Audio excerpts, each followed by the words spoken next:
Sebentar, rekan-rekan. Jadi sebenarnya begini, forensik ini menjadi penting karena apa?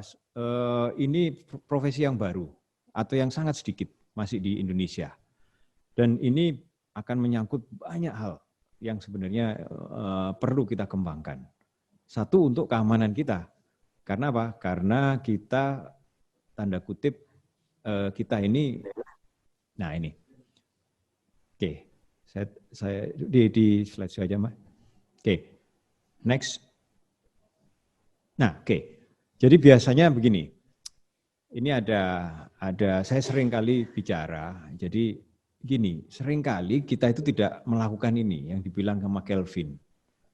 Ya, ini mudah-mudahan paham gitu ya. Jadi jika kita tidak mengukur apa yang kita bicarakan dan mengatakan dalam numbers atau angka, ya artinya apa? Kita tahu tentang itu, you know something about it, but you cannot measure it, you cannot express in number. Nah, pengetahuan kita itu sebenarnya masih bias. Nah, itu baru kita mulai dengan istilahnya beginning of knowledge.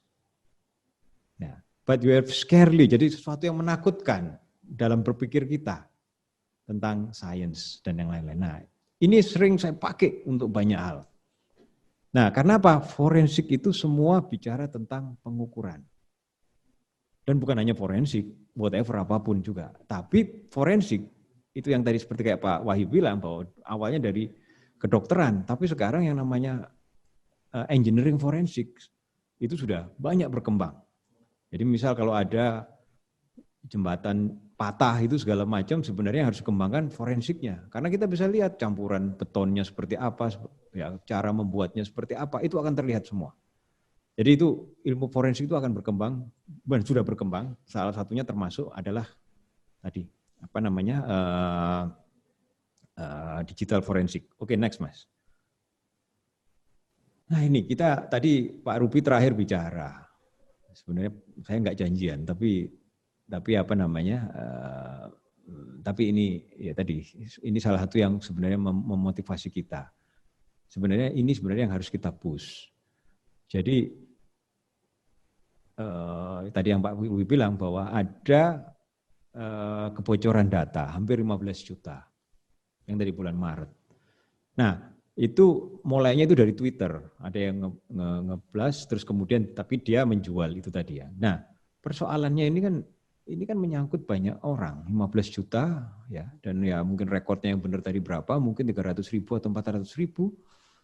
Still itu tetap sesuatu yang matters, sesuatu yang penting. Nah, sebenarnya yang kita ini kan kenapa ini bisa sampai bocor? Itu yang menjadi, karena ini menyangkut ya tadi menyangkut sekian juta orang, sekian puluh ribu orang yang jelas-jelas apa namanya kena masalah gitu. Nah, sampai sekarang juga mungkin belum terlihat seperti apa sih sebenarnya perbaikannya. Gitu. Apakah yakin bahwa kita akan muncul tidak akan terjadi seperti ini lagi? Nah, ilmu-ilmu forensik itu membantu sebenarnya, membantu pihak tadi, misal katakanlah dalam hal ini yang mempunyai ini Tokopedia untuk mengamankan dengan segala macam cara. Oke, next Mas. Nah ini sama, ya kan?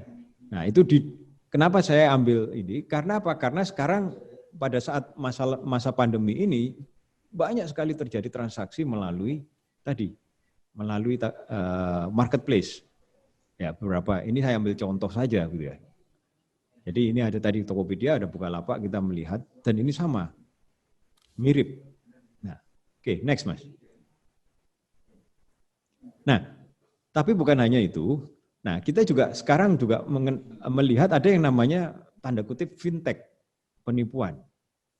Yaitu menggunakan misal cara-cara pinjaman, ya kan, terus kemudian ditagih dan segala macam. Nah, ini saya ambil beberapa, misal katakanlah dari OJK. OJK juga sudah melihat hal ini, kemudian memberi sebuah saran, yaitu harus jelas informasi P2P lending, email, website, alamat, dan sebagainya. Meneliti saat menginstal aplikasi pinjaman online, meminta uang. Nah, persoalannya ini, seperti apa meminta informasi pribadi yang berlebihan segala macam. Nah, ini yang menjadi harus kita juga pikirkan. OJK sudah memberikan hal ini, nah tapi masyarakat atau mungkin pihak-pihak lain dalam kutip yang berkait ini juga harus membantu untuk seperti apa sih sebenarnya yang dibilang menginstal aplikasi yang aman ini. Siapa yang memberi rating aman tadi? Nah, atau juga misal katakanlah OJK sendiri bisa memberikan ciri-ciri yang lebih jelas.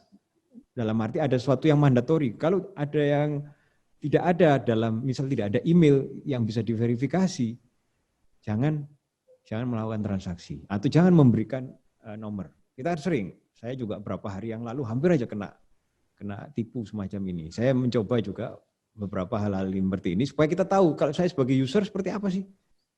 Gitu. Nah, oke, next. Sebenarnya ujungnya ke sini. Next. Dari semua tadi, dari dua tadi itu, apa sebenarnya kalau bahasa kami itu customer pain-nya ini apa? Kalau kita mau ukur benar, mungkin kita agak berat ini ke arah yang antara mungkin 6 sampai 9 customer pain-nya itu tadi. Kayaknya yang 0 tadi itu, yang tidak pain tadi itu, kayaknya sangat, saya bukan mengatakan sangat sedikit, itu juga harus kita bicarakan dengan numbers yang tadi saya bilang. Nah, tapi karena selama ini tidak ada, ya sudah orang jalankan terus saja gitu. Dengan segala macam resiko gitu. Nah, ini yang juga harus kita coba pikirkan dalam arti pengelola sistem informasi terutama atau pengelola teknologi informasi. Bahwa pasti ada customer pain seperti ini. Mungkin juga si customer tadi tidak memberikan sebuah notion atau catatan ya atau emotion tadi ya, tapi dia juga dia tiba-tiba dia nggak mau aja atau dia pindah aja ke tempat lain begitu. Nah, ini yang sebenarnya fokusnya itu kita harus pada customer pain tadi. Misalnya kita sebagai user atau kita sebagai pengelola ini kan pengelola sistem informasi siapa mungkin itu kita harus bisa menjamin. Jadi nggak boleh ada cerita nanti data itu bocor dan sebagainya lagi itu. Nah, ini upaya-upaya yang harus terus dilakukan. Oke, next. Nah, sekarang apa yang penting ke depan? Saya selalu bilang gitu. Nah, kita kan sudah menghadapi ini. Ada penggunaan teknologi informasi, mau nggak mau akan menjadi bagian dari kehidupan kita. Orang bilang revolusi 4.0, dari 3.0, dari informasi menjadi teknologi informasi. Apa ciri-cirinya? Dia connecting people, connect semua orang. Semua orang tidak pegang, hampir semua orang, rata-rata pegang handphone, minim. Atau pegang komputer, minimal pegang handphone. Terutama nah, sekarang setelah pandemi ini, atau pas sedang masa pandemi ini, justru kita membuat 4.0 ini menjadi terlihat oleh mata. Karena semua orang menggunakan, misal katakanlah untuk sekolah. Nah, sekolah ini ada 60 juta orang, anak sekolah. Nah, mungkin lebih dari 45 juta sampai 50 juta harus sudah menggunakan handphone. Tapi masih ada yang di desa-desa yang belum terkonek. Nah, sisi yang lain tadi, gitu, connecting people, nah machine to machine, nah itu 4.0 itu, communication people to machine, nah communication machine to machine, nah symmetric communication. Jadi misal katakanlah kita lihat kita pegang handphone atau kita pegang smartphone kita tiba-tiba update sendiri, terupdate sendiri dan sebagainya karena ada sesuatu yang penting. Kita kan sering alami misal semacam itu berapa. Nah ini menjadi penting. Nah salah satu juga interoperability data, informasi dan knowledge itu menjadi sangat masif. Nah ini juga rawan penyalahgunaan seperti yang tadi saya sampaikan di depan. Nah itu menjadi penting. Perlindungan data pribadi utamanya, data transaksi. Nah kemudian arsip atau keeping record. Nah kita itu masih sulit untuk mencari arsip tertentu ini.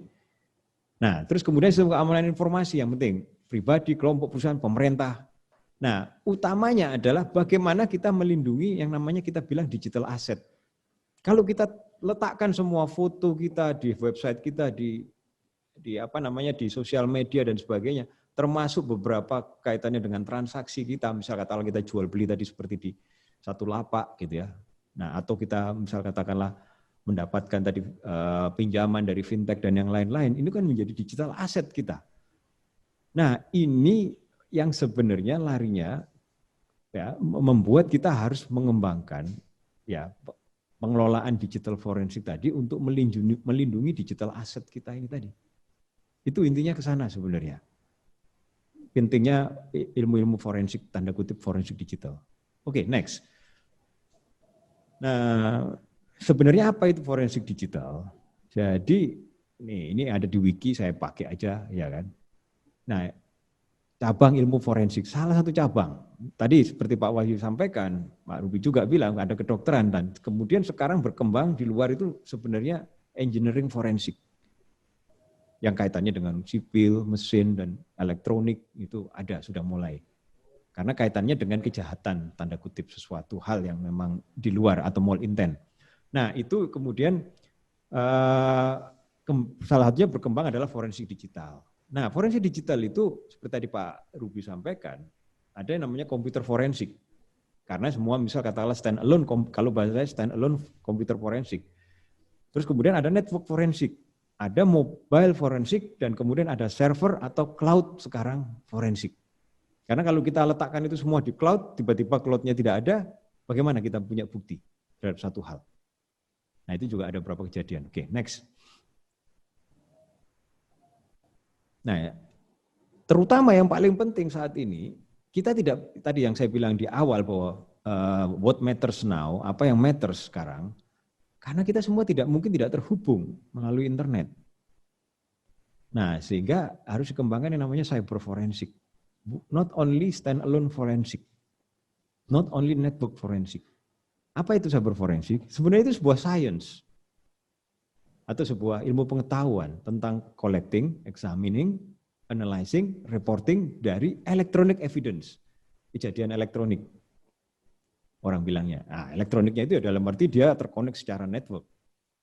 Nah, apa proses-prosesnya? Salah satu bagaimana kita harus mengenali yang namanya forensik proses. Nah, seperti tadi Pak Ruby sampaikan juga bahwa kita harus punya basic-basic tentang komputer, tentang operating system, tentang network, tentang aplikasi, tentang algoritma. Nah, di mana antara misal satu sistem dengan sistem yang lain bisa berbeda sama sekali. Satu pakai Windows, satu pakai Linux, satu pakai Mac. Gitu. Nah, itu berbeda prosesnya. Nah, terus kita harus tahu apa yang kita mau investigasi. Nah, terutama itu kita harus paham tentang preserve, bagaimana data itu bisa korup atau hilang dan sebagainya. Karena itu bisa terjadi normal secara teknis, tapi juga bisa dibuat sebuah kejadian yang tidak normal. Itu. Keempat, kita bagaimana mengekstrak informasi yang ada dan dengan cara yang legal. Ini penting, legal metodologi. Nah, ini juga perlu kita pahami. Jadi cyber forensik itu legal. Harus legal. Caranya kalau kita mau melakukan sesuatu yang baik, insya Allah caranya harus juga baik. Kemudian kita harus analisis, kemudian kita harus ada report, dan kemudian report untuk any finding, apapun. Itu sebenarnya cyber forensik secara umum seperti itu. Next. Nah ini contoh komputer forensik. Nah di komputer forensik tadi Pak Ruby sudah cerita, yaitu bagaimana, karena gini dari suatu goal-nya itu adalah examine digital media on forensik. Jadi misal katakanlah contohnya begini, bisa kejadian misal kayak malware gitu. Nah itu dia banyak berjalan di operating system dan di memori sebenarnya. Memorinya tiba-tiba ke-occupy sekian banyak, diambil sekian banyak, tapi kemudian dia jalanin macam-macam di memori. Nah itu kita perlu tahu, karena kemudian dari komputer kita itu menjalankan sebuah program yang kemudian dijalankan di memori. Kalau di programnya sendiri tidak terlihat. Tapi kalau kita lihat di memori, baru akan terlihat bahwa ada suatu program-program aneh yang tidak kita ketahui. Dan itu kemudian related kemana-mana. Nah, itu kaitannya dengan operating system, kaitannya dengan data juga, data dalam arti configuration filenya, terus kemudian password, log, ya kan, terus ya application-nya segala macam. Nah itu di baru stand alone komputer itu. Dan apalagi kalau sebagai komputer network, itu akan kemana-mana. Nah itu next berikutnya. Nah ini tidak terkait komputer saat ini akan pasti terkait dengan network forensik. Kaitannya apa dengan, nah itu network forensik itu nanti satu sub cabang lagi dari digital forensik. Gitu.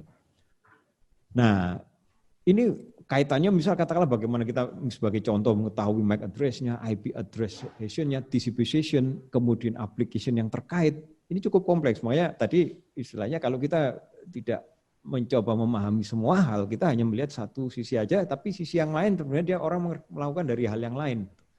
Oke, next. Nah, setelah tadi network, ada yang di server. Nah, contohnya bahwa server itu ada bermacam-macam. Ada web server, FTP server, DNS server, termasuk kayak Pandi, mail server, file server application. Nah, kemudian kita, salah satu contoh yang lain, kita harus bisa melakukan yang namanya di server tadi, kita bisa melakukan IP tracing, IP tracking. Apa itu IP tracing? Kita bisa nge-trace IP-nya kemana, kemudian melalui IP publik atau bukan. Nah, kemudian server tadi ada aplikasi yang namanya misal katakanlah web server, Apache web server yang banyak digunakan misal HTTP. Terus kemudian ada Nginx. Nah, di sisi yang lain misal kayak ada mail server, bagaimana cara authenticate, bagaimana aktivitas. Kita melihat misal kayak phishing segala macam. Ya, orang di-hack phishing misal katakanlah kasus yang Rusia segala macam itu Rusia yang mengganggu apa namanya yang mengganggu pemilunya Amerika itu orang bilang phishing. Tapi yang disikat apa yang dihajar tadi mail server. Nah, bisa terbukti, bisa terlihat dari log sistem. Karena bisa melihat authentication-nya bagaimana, activity-nya gimana, tracing-nya segala macam bagaimana. Nah, itu contoh bagaimana di server forensik itu juga berkembang. Next. Nah, ini contoh. Ini saya iseng-iseng, saya contoh ambil aja log di server saya. Tanda kutip, itu baru stand alone. Itu datanya sedikit, bukan sedikit, enggak terlalu besar, tapi rumitnya minta ampun. Itu sebagai contoh, itu ada orang yang berusaha menghack email saya gitu. Saya biarin aja sekalian, bukan sekalian ya, saya memang tes. Tapi saya selalu, nah ini yang utamanya semua, bahwa kita harus memanage log ini tadi. Sebenarnya sederhana. Internet atau sistem itu didesain, dia bisa direkord. Contohnya di mana? Selalu ada record di var log istilahnya. Apapun bentuknya pasti akan kelihatan. Dan log itu harus mandatori. Seringkali saya mendengar log itu dihapus karena ngabis-ngabisin space. Sebenarnya teks itu enggak terlalu besar. Nah, tapi dengan log tadi kita bisa mengetahui proses. Nah, tadi seperti kayak tadi di sebelumnya saya sampaikan bahwa forensik itu salah satu understanding the process. Nah, dari log ini kita bisa tahu apa yang sedang orang lakukan, di port berapa, activity apa, kapan, when. Nah, kalau bahasanya timestamp. Where, dari source to destination mana saja, segala macam ketahuan. Siapa, who, bisa tracing IP address. Nah, yang penting, how much, berapa sering dia kemudian melakukan attempt seperti itu. Nah, ini jarang sekali orang melakukan. Memang, nah persoalannya kalau kita melakukan pakai command line seperti ini, ya setengah mati kita cari satu persatu gitu kan. Nah, itulah gunanya kemudian tools-tools. Next, Mas. Nah, ada banyak sekali tools terutama yang open source, yang artinya kita bisa lakukan. Nah, ada 5 useful itu yang kita lihat, ada Greylog, Nagios, Elastic, Log Analyze, sama Fluentd. Nah, yang banyak orang lakukan misal pakai Greylog, atau sekarang yang sedang ngetren pakai Elastic. Nah, kita bisa melihat pakai Kibana segala macam, dan itu bahkan mulai dimasukkan ke machine learning segala macam untuk mendeteksi. Nah, ini mandatori sebenarnya untuk mengetahui banyak hal, terutama harusnya log ini yang harus di-manage oleh setiap pengelola sistem informasi. Karena dari log activity tadi akan terlihat orang sedang melakukan apa seperti tadi. Nah, seperti tadi, feeling saya bilang saya belum, karena saya ngomong feeling karena saya tidak bisa melakukan pengukuran langsung misal ke site-nya tadi yang Tokopedia. Kita bisa melihat bahwa sebenarnya yang dilakukan orang-orang itu enggak terlalu sulit. Artinya pengamanannya sebenarnya harusnya juga pengamanan yang sebenarnya masih tingkat rendah. Gitu. Walaupun sudah ada two-factory authentication. Tapi kalau dasar database-nya tadi seperti kayak Pak Ruby sampaikan masih yang MD5 ya gampang, tanda kutip. Karena kalau kita lihat di internet banyak sekali tools-tools untuk mendekrip ini semua gitu. Nah, artinya kita harus benar-benar hati-hati mendesain ini semua. Nah, tapi dengan bantuan log-log tadi ini, nah ini kita bisa. Jadi nanti Bapak Ibu atau teman-teman yang lain kalau mau melihat itu semua ada di internet, gratis tanda kutip, bisa dipelajari. Oke, next. Nah, salah satu yang ini sebenarnya sangat banyak. Forensic tools yang open source, itu ada 21 misal autopsi, magnet encrypt disk detector, Wireshark itu untuk network miner sama, Nmap itu untuk mengetahui network juga apa yang terjadi di server, network dan sebagainya. Terus ada forensic acquisition website, VAW itu banyak digunakan orang juga. Terus kemudian Paladin juga terus FTK Imager itu banyak orang gunakan. Nah, sebenarnya ini banyak open source. Saya bilang kenapa dari open source ini kita bisa banyak belajar. Banyak yang kemudian yang berbayar juga, yang lebih spesifik. Artinya kalau kita mau gunakan ini satu mata kuliah khusus kalau kita bicara yang ini. RAM capture yang tadi saya bilang, program dijalankan di RAM gitu loh. Pada saat kita lihat di lognya enggak terlihat. Tapi begitu kita jalankan di RAM, kita simulasi di RAM pakai RAM capture dan beberapa hal itu keluar semua. Oh, dia ke sini. Oh, dia melakukan malware-nya pakai malware seperti ini itu terlihat. Oke, itu contoh ya yang open source yang kita bisa, artinya kita bisa pelajari. Oke, next. Nah, ini dari semua hal itu kita bisa melihat peluang. Apa aja peluang-peluangnya untuk digital forensik? Banyak sekali. Banyak, sangat besar. Boleh dibilang orang seperti Pak Ruby itu harus direplikasi atau harus di-copy sampai ribuan orang. Di cloning istilahnya Pak ya. Nah, USM kita itu besar. Pengembangannya besar, kebutuhan untuk pengembangan besar. Nah, sebagai contoh gini, saya ambil aja yang dari US CERT-nya Amerika. Bisa dilihat di URL itu tadi nanti akan terlihat bagaimana kita mendevelop misal katakanlah cyber security workforce. Dia harus punya ability. Nah, itu ability yang saya sampaikan itu ability to decrypt digital ability to ini itu baru 2. Terus kita harus punya knowledge, itu knowledge-nya 01, terus kemudian 02. Itu ada knowledge yang harus dipunyai itu sampai puluhan dengan deskripsi seperti itu. Nah, setelah punya knowledge, dia harus punya skill. Kemampuan.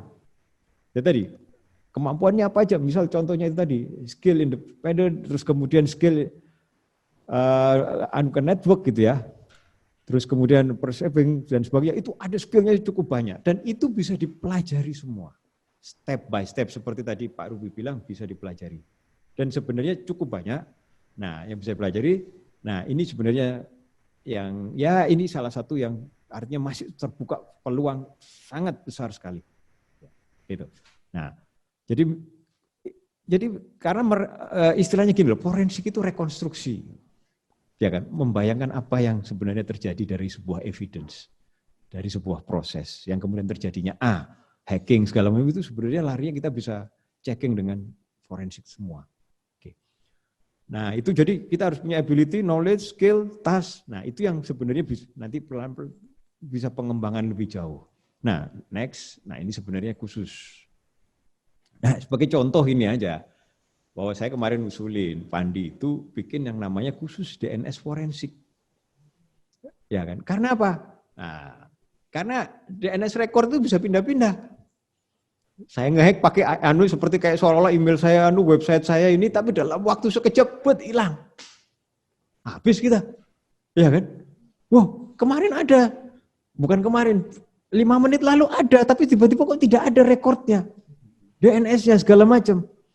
Nah, disitulah sebenarnya salah satu peran Pandi. Untuk misal membuat DNS record, ya tadi, explore FPTR, jadi itu reverse address, cek history. Nah, penting history ngecek itu. Finance naming, termasuk itu nanti kemudian history segala macam. Dan itu hanya softwarenya open source. Itu bisa istilahnya Pandi itu menginisiasi semacam ini sehingga Pandi bisa menjadi sebuah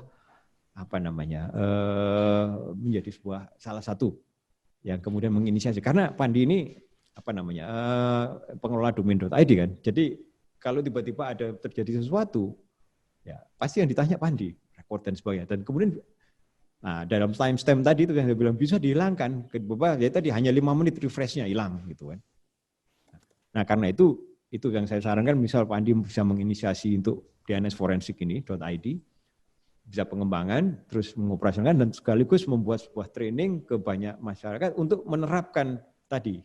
Misal kayak tadi contohnya di Tokopedia, Bukalapak dan yang lain-lain sehingga kalau ada rekor-rekor tertentu yang berubah-berubah kita bisa mendiscover ya, men-track apa yang terjadi di mana IP sebelumnya, rekornya ditambah berapa lagi, siapa yang melakukan penambahan rekor dan yang lain-lain. Nah, itu kira-kira yang terakhir Mas. Next, ya terima kasih. Next.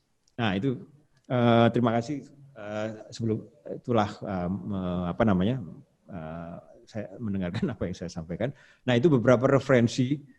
Ya ada ya Wikipedia, tapi ya itu misal contohnya tadi di apa namanya US CERT itu banyak sekali framework yang kita bisa kerjakan. Nah, atau kemudian di ISOC, ya sorry bukan ISOC, ISC. ISC ORG itu ada untuk misal contohnya untuk DNS tool banyak sekali dan ya saya kayak tadi yang ada 21 forensic tools itu sebenarnya banyak sekali. Nah, saya nggak bisa masukkan satu persatu URL-nya, tapi keyword-keyword tadi itu semua udah common di dunia, istilahnya di cyber, di internet. Sehingga kita bisa pelajari dan kita bisa coba terapkan. Begitu kira-kira Pak Wahyu yang bisa saya sampaikan. Terima kasih, lebih kurangnya mohon maaf. Wassalamualaikum warahmatullahi wabarakatuh. Waalaikumsalam warahmatullahi wabarakatuh. Pak Basuki, terima kasih banyak paparannya.